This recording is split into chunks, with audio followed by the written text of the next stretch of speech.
कुमार वर्मा एक सच्चा इंसान था जिसने अपनी पूरी जिंदगी प्रतापगढ़ में सुकून से गुजारी थी। वो अपनी बीवी और अपनी घोड़ी से बहुत प्यार करता था। उस घोड़ी को कुमार वर्मा ने बचपन से पाला था।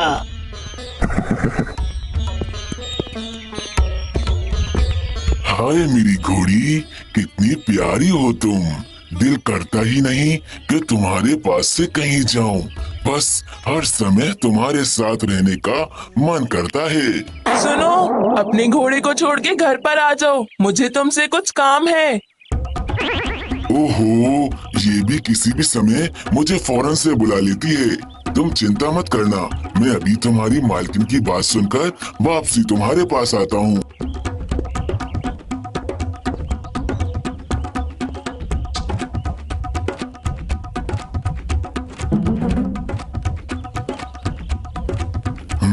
कहो क्या हुआ? जब मैं अपनी घोड़ी के पास इतने प्यार से बातें कर रहा हूँ तब मुझे ऐसे नहीं बुलाया करो। कभी अपनी घोड़ी को छोड़कर मेरी बात भी सुन लिया करो। जाओ, मुझे जाकर बाजार से सामान ला कर दो। हाँ ठीक है, मैं तुम्हारा सारा सामान ला दूंगा, परंतु तुम इतनी चिड़चिड़ी क्यों हो जाती हो? जानती हो कितने साल से हम इस राज्य में पुरसुकून जिंदगी गुजार रहे हैं। पुरसकून जिंदगी तो तुम और तुम्हारी घोड़ी गुजार रहे हो। मैं तो सिर्फ यहाँ नौकर हूँ। अच्छा बस भी करो, वो मेरी घोड़ी है, मुझे उससे बहुत प्यार है। चलो अब मैं तुम्हारा सामान लेने के लिए अपनी घोड़ी पर ही जाता हूँ, मैं जल्दी लौटूंगा। कुमार वर्मा अपनी घोड़ी से इतना प्यार करता था कि वे दिन भर अपनी घोड़ी पर बैठकर पूरे गांव में घूमता रहता था। वहीं उसी गांव में एक गरीब आदमी का परिवार भी रहा करता था। वे आदमी बहुत परेशान था। उसकी पत्नी का कुछ सालों पहले देहांत हो गया था।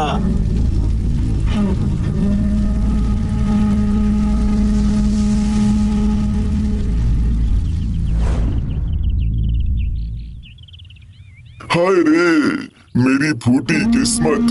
पहले मेरी प्यारी पत्नी का देहांत हो गया और उसके कुछ समय बाद ही मेरी ये टांग टूट गई।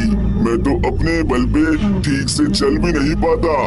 जंगल से लकड़ियां लाकर बेचना तो दूर, मैं तो लकड़ियां लाकर आधे रास्ते में ही थक जाता हूँ। काश मेरे पास कोई सवारी होती जिस पर मैं लकड़ियां लाद कर गाँव में ले आता। हाँ, परंतु मेरी ऐसी किस्मत कहाँ। कोई बात नहीं, चलो काम पर जाता हूँ। रोज की तरह आज भी शाम को ही घर वापस आना होगा। बेचारा बहुत ज्यादा परेशान था। उसकी एक टांग टूटने के कारण वो कुछ भी सही से नहीं कर पाता था। उसकी एक सवारी की बहुत आवश्यकता थी। वहीं कुमार वर्मा अपनी घोड़ी पर बैठकर बाजार आता है। उसे वहां से कुछ सामान लेना था।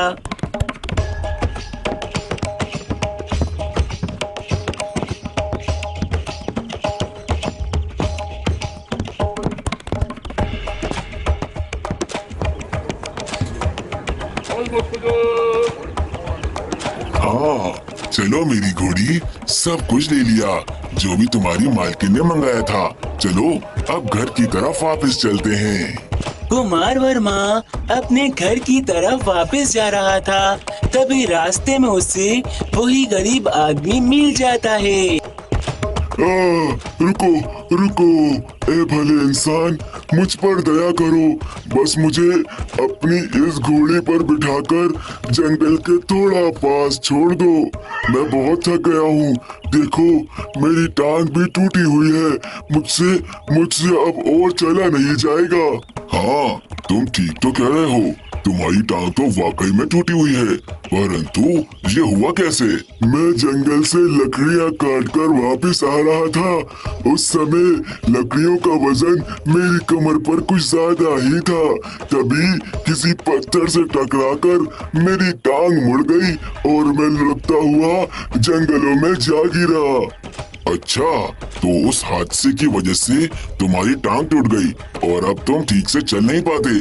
चलो कोई बात नहीं, आ जाओ, मैं तुम्हें जहाँ चाहते हो वहाँ छोड़ दूंगा। धन्यवाद, धन्यवाद, तुम्हारा बहुत धन्यवाद। तुम्हारे जैसे भले इंसान बहुत कम होते हैं।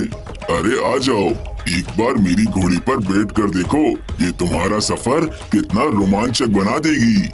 वो गरीब आदमी कुमार वर्मा की घोड़ी पर बैठ जाता है। अब देखना तो मेरी घोड़ी की रफ्तार, तुम्हारा जंगल कैसे सेकंडों में आ जाता है। क्या ये घोड़ी वाकई में इतना तेज दौड़ती है? हाँ, ये बहुत तेज दौड़ती है। चलो मेरी दोस्त, दिखा दो अपना कमाल।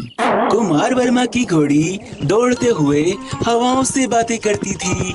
वो गरीब आदमी उस घोड़ी पर बैठने के बाद अपने सारे दुख सुख भूल जाता है।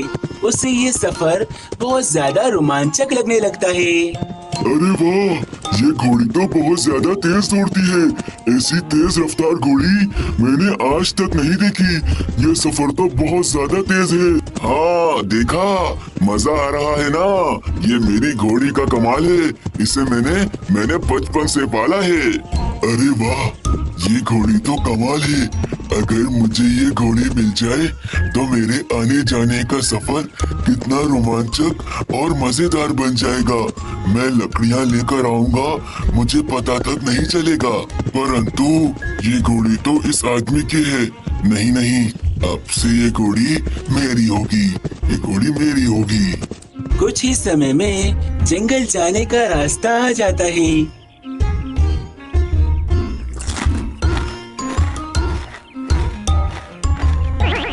चलो, तुम्हारे जंगल जाने का रास्ता आ गया है। और बताओ, सफर कैसा लगा? मेरी घोड़ी का कमाल देखकर तुम तो हैरान रह गए होगे। हाँ? क्या कहा? तुम्हारी घोड़ी? तुम्हारी नहीं, ये घोड़ी मेरी है। और तुम्हें जंगल जाना था। जाओ, अब जंगल जाओ। मैंने तुम्हें जंगल तक छोड़ दिया है। ये कैसी बात कर रहे हो तुम? जंगल तो तुम्हें जाना था और तुमने ही मुझे रास्ते में कहा था कि तुम्हें जंगल छोड़ दूं। अच्छा, तो तुम कह रहे हो ये घोड़ी तुम्हारी है? ये घोड़ी मेरी है। मैंने इसे बचपन से पाला है। तुम मेरी घोड़ी को हथियाना चाहते हो? मेरी घोड़ी के बारे में मैं बिल्कुल बकवास नहीं सुनूंगा। ये मेरी घोड़ी है, मैंने इसे बचपन से पाला है, तुमने नहीं। अच्छा, अरे भाइयों, सुनो सुनो, सभी सुनो, जरा इधर को आ जाओ। सभी सुनो।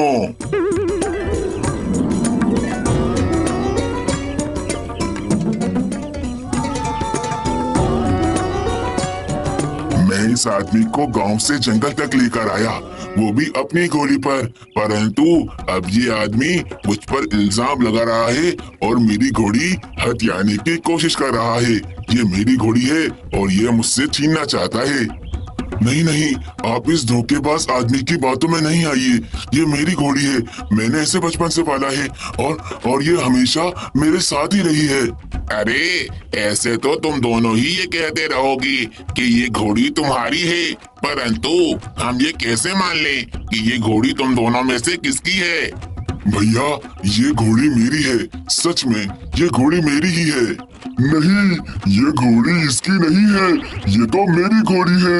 मैंने इसे बचपन से पाला है। मैं कह रहा हूँ, ये घोड़ी मेरी है, मुझे दे दो। लगता है इन दोनों में से कोई भी ये मानने वाला नहीं है कि ये घोड़ी उसकी नहीं है। दोनों ही इस घोड़ी को लेना चाहते हैं।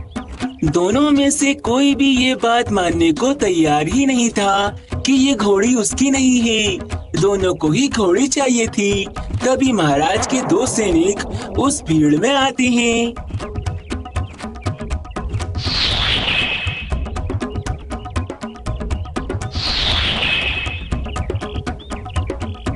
हाँ, अरे ये सब क्या है?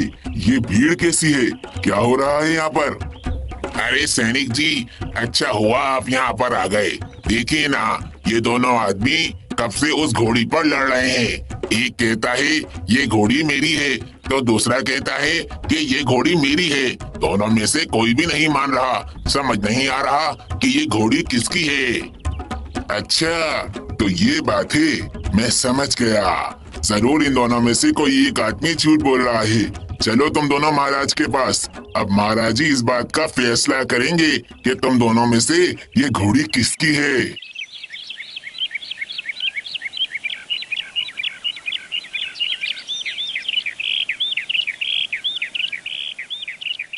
हमारी प्यारी राजकुमारी, आपने कहा था आपको हमारे पूरे राज्य में सैर करनी है और हम आपको घुमाने के लिए ले आए। बताइए आपको हमारा राज्य कैसा लगा? जी पिताजी, ये राज्य तो बहुत खूबसूरत है। मुझे यहाँ बहुत मजा आ रहा है।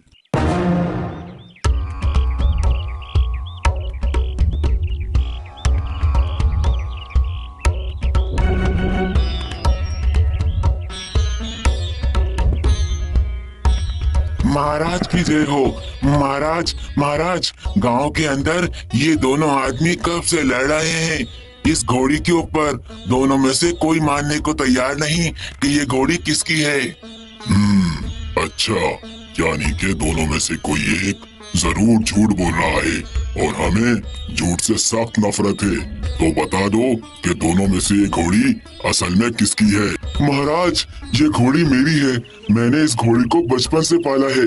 मैं ही इस घोड़ी का मालिक हूँ और ये मुझसे बहुत प्यार करती है और मैं भी इससे बहुत प्यार करता हूँ। नहीं महाराज, ये घोड़ी मेरी है। मेरी है ये घोड़ी। मैंने इसे बचपन से पाला है और मैं इसे बहुत प्यार करता हूँ महाराज। देखो, ऐसे तो तुम दोनों में से किसी को भी ये घोड़ी नहीं मिलेगी। जो भी झूठ बोल रहा है वो खुद से सच बता दे तो मैं उसका दंड माफ कर दूंगा। उसे कोई भी सजा नहीं मिलेगी। महाराज, ये आदमी झूठ कह रहा है। घोड़ी इसकी नहीं है, घोड़ी मेरी है। तो महाराज, झूठा मैं नहीं बल्कि झूठा ये है। घोड़ी इसकी नहीं, घोड़ी मेरी है। अच्छा, तो तुम दोनों ऐसे नहीं मानोगे। ठीक है, अब तो सिर्फ एक ही रास्ता बचा है। इस घोड़ी को जो भी अच्छे से काबू कर लेगा, मैं समझ जाऊंगा कि ये घोड़ी उसकी ही है। वो घोड़ी भी उससे इतना ही प्यार करेगी जो उसका असल मालिक होगा। हाँ महाराज, ठीक कहा आपने। ये घोड़ी मुझसे बहुत प्यार करती है। मैं इसको अभी काबू कर लूंगा। नहीं, पहले तुम नहीं जाओगे बल्कि पहले तुम जाओगे। चलो जाओ, घोड़ी को काबू करके दिखाओ। बुरा फंसा, बुरा फंसा। बस ये घोड़ी अब मुझसे अच्छे से काबू हो जाए, नहीं तो ये महाराज मुझे बहुत दंड देंगे और मेरी बाकी की सारी जिंदगी कारागार में ही निकलेगी। वो गरीब आदमी घोड़ी को काबू करने के लिए जाता है, परंतु घोड़ी तो बहुत ज्यादा गुस्से में थी। वो उसे बैठने से पहले ही जमीन पर पटक देती है। गरीब आदमी बार बार कोशिशें करता है, परंतु वे घोड़ी उससे अपने ऊपर बैठने तक नहीं देती।